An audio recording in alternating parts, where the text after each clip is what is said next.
Saksakallan gunarnavasya Vande Guru Sri Charanarabindam.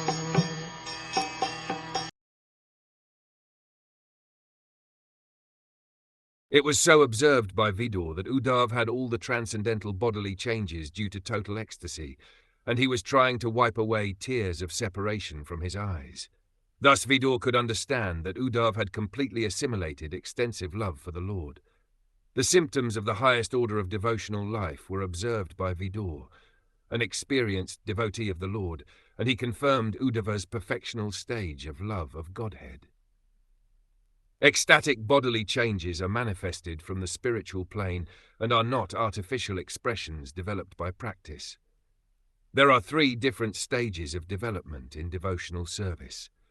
The first stage is that of following the regulative principles prescribed in the codes of devotional service.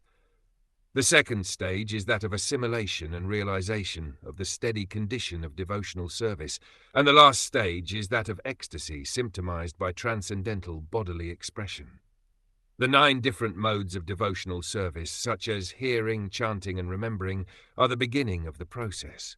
By regular hearing of the glories and pastimes of the Lord, the impurities in the student's heart begin to be washed off. The more one is cleansed of impurities, the more one becomes fixed in devotional service. Gradually, the activities take the forms of steadiness, firm faith, taste, realization, and assimilation, one after another. These different stages of gradual development increase love of God to the highest stage, and in the highest stage there are still more symptoms, such as affection, anger, and attachment, gradually rising in exceptional cases to the Mahābhava stage, which is generally not possible for the living entities.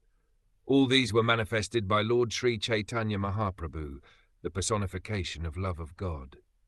In the Bhakti Rasamrita Sindhu, by Srila Rupa Goswami, the chief disciple of Lord Sri Chaitanya Mahaprabhu, these transcendental symptoms displayed by pure devotees like Uddhava are systematically described. We have written a summary study of Bhakti Rasamrita Sindhu entitled The Nectar of Devotion, and one may consult this book for more detailed information on the science of devotional service.